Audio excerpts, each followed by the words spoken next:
ಭಗವದ್ಭಕ್ತ ಬಾಂಧವರೇ, ದಿನಾಂಕ 4/7/2025 ಶುಕ್ರವಾರದಂದು ಶ್ರೀ ಮಹಾಸುದರ್ಶನ ಸ್ವಾಮಿಯವರ ಜಯಂತಿಯ ಪ್ರಯುಕ್ತವಾಗಿ ಶ್ರೀ ಲಕ್ಷ್ಮೀ ನರಸಿಂಹ ಹಾಗೂ ಮಹಾಸುದರ್ಶನ ಸ್ವಾಮಿ ದೇವಾಲಯ, ಶ್ರೀ ಗವಿಮಠ ಮಲ್ಲಿಕಾರ್ಜುನ ಸ್ವಾಮಿ ದೇವಾಲಯದ ಆವರಣದಲ್ಲಿ ಪ್ರತಿಷ್ಠಿತವಾಗಿರುವುದರಿಂದ ಈ ದೇವಾಲಯದಲ್ಲಿ ವಿಶೇಷವಾಗಿ ಸ್ವಾಮಿಯವರಿಗೆ ಎಲ್ಲ ಕಡೆಯಲ್ಲೂ ನೋಡುತ್ತೀರ ಫಲಪಂಚಾಮೃತ ಅಭಿಷೇಕಗಳನ್ನು. ಅದೇ ರೀತಿಯಾಗಿ ಫಲಪಂಚಾಮೃತ ಅಭಿಷೇಕವನ್ನು ವೇದಕ್ಕೋಸ್ಕರ ಮಾಡಬೇಕು ಅಂತಂದರೆ ಕ್ಷೀರೇಣ ಕ್ಷೀಯತೆ ಪಾಪಂ ದಧ್ನಾ ಧನವಿವರ್ಧನಂ ಅಜ್ಜೇನ ಆಯುಷ್ಯಮಾಪ್ನೋತಿ ಮಧುನಾ ಯತ್ಕಲ್ಮಷಂ ಚಕ್ಕರ ಸ್ವಾಗಮಿಷ್ಯಾತಿ ತಸ್ಮಾತ್ ಪಂಚಾಮೃತ ಫಲವಿದಿಷ್ಯತೆ ಅಂತ ಹೇಳ್ತೀವಿ. ಅಂದರೆ ಸ್ವಾಮಿಯವರಿಗೆ ನರಸಿಂಹರಿಗಾಗಿರಬಹುದು, ಪರಮಶಿವನಿಗಾಗಿರ್ಬೋದು ಅಥವಾ ಶ್ರೀಮನ್ನಾರಾಯಣ ಯಾವುದೇ ಭಗವಂತನಿಗೆ ನಾವು ಫಲಪಂಚಾಮೃತ ಅಭಿಷೇಕ ಮಾಡೋದ್ರಿಂದ ಸಿಗತಕ್ಕಂತಹ ಫಲಗಳು ಏನಪ್ಪ ಅಂತಂದ್ರೆ, ಹಾಲಿನಿಂದ ಅಭಿಷೇಕ ಮಾಡೋದನ್ನ ನಾವು ದರ್ಶನ ಮಾಡಿ ಅದನ್ನು ಪ್ರಾಶನವನ್ನು ಮಾಡೋದ್ರಿಂದ ನಮ್ಮಲ್ಲಿರ್ತಕ್ಕಂತಹ ಪಾಪಗಳು ನಶಿಸಿ ಹೋಗ್ತವೆ. ದತ್ನ ಧನವಿವರ್ಧನಂ, ಮೊಸರಿನಿಂದ ಅಭಿಷೇಕ ಮಾಡೋದನ್ನ ದರ್ಶನ ಮಾಡಿ ಆ ಮೊಸರನ್ನು ಪ್ರಾಶನವನ್ನು ತೆಗೆದುಕೊಳ್ಳೋದ್ರಿಂದ ನಮ್ಮ ಮನೆಯಲ್ಲಿ ಆರ್ಥಿಕ ವೃದ್ಧಿಯನ್ನು ನಾವು ಹೊಂದಬಹುದು. ಮಧುನಾ ಇತ್ಕಲ್ಮಷಂ, ಜೇನುತುಪ್ಪದಿಂದ ಅಭಿಷೇಕ ಮಾಡಿ ಆ ಒಂದು ಜೇನುತುಪ್ಪವನ್ನು ನಾವು ಪ್ರಾಶನವನ್ನು ಮಾಡೋದ್ರಿಂದ ನಮ್ಮ ದೇಹದಲ್ಲಿರ್ತಕ್ಕಂಥ ಅನಾರೋಗ್ಯ ಪರಿಸ್ಥಿತಿಗಳಲ್ಲಿ ನಿವಾರಣೆ ಆಗ್ತದೆ. ಆತ್ಮೇನ ಆಯುಷ್ಯಮಾಪ್ನೋತಿ, ತುಪ್ಪದಿಂದ ಅಭಿಷೇಕ ಮಾಡಿ ಆ ಅಭಿಷೇಕದ ಪ್ರಾಶನವನ್ನು ಮಾಡೋದ್ರಿಂದ ನಮ್ಮ ಆಯುಷ್ ವೃದ್ಧಿ ಆಗ್ತದೆ. ಶರ್ಕರ ಸ್ವಾಹವಿಷ್ಯಾತಿ, ಶರ್ಕರ ಅಂದರೆ ಕಬ್ಬಿನ ಹಾಲು ಅಥವಾ ಕಬ್ಬು ಅಥವಾ ಬೆಲ್ಲ ಇಂತಹ ಪದಾರ್ಥಗಳಿಂದ ನಾವು ಸ್ವಾಮಿಗೆ ಅಭಿಷೇಕವನ್ನು ಮಾಡಿ ಆ ಅಭಿಷೇಕಕ್ಕೆ ನಾವು ಪ್ರಾಶನವನ್ನು ಮಾಡಿದಾಗ ನಾವು ಕೇಳಿದಂಥ ಅಭೀಷ್ಟಗಳನ್ನು ಕೊಡ್ತದೆ.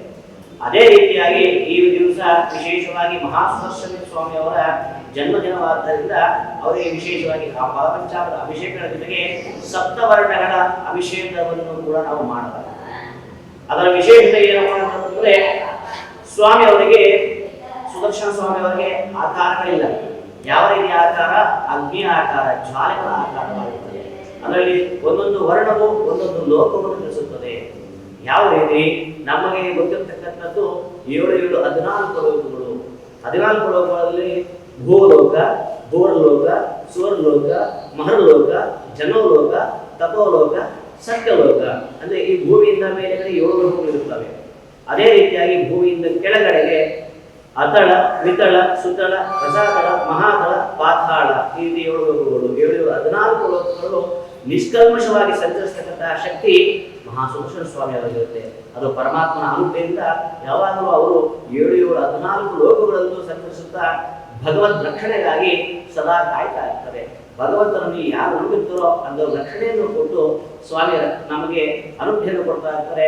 ಅದೇ ರೀತಿಯಾಗಿ ವಿಶೇಷವಾಗಿ ಸಪ್ತವರ್ಣಗಳು, ಈ 7 ಬಣ್ಣಗಳ ಅಭಿಷೇಕವನ್ನು ದರ್ಶನ ಮಾಡೋದ್ರಿಂದ ನಾವು 14 ಲೋಕಗಳು ಸಂಚಾರ ಮಾಡಿ ಅಲ್ಲಿ ಯಾವ ಯಾವ ಭಗವಂತನಿದ್ದಾರೆ ಅಂತ ಒಂದು ದರ್ಶನವನ್ನು ಮಾಡುವಂಥ ಭಾಗ್ಯವು ನಮಗೆ ಈ ಸಪ್ತವರ್ಣ ಅಭಿಷೇಕಗಳಲ್ಲಿ ಲಭ್ಯವಾಗ್ತದೆ.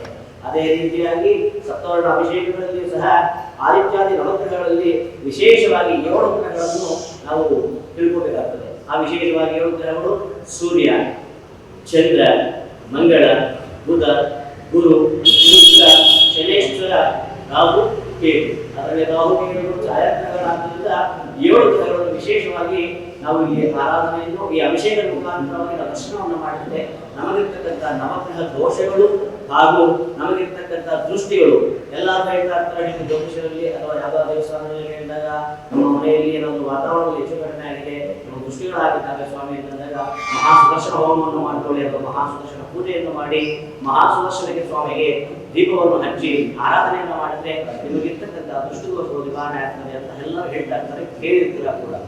ಯಾವ ರೀತಿ ದೃಷ್ಟಿಗಳು? ಅಂತಃದೃಷ್ಟಿ.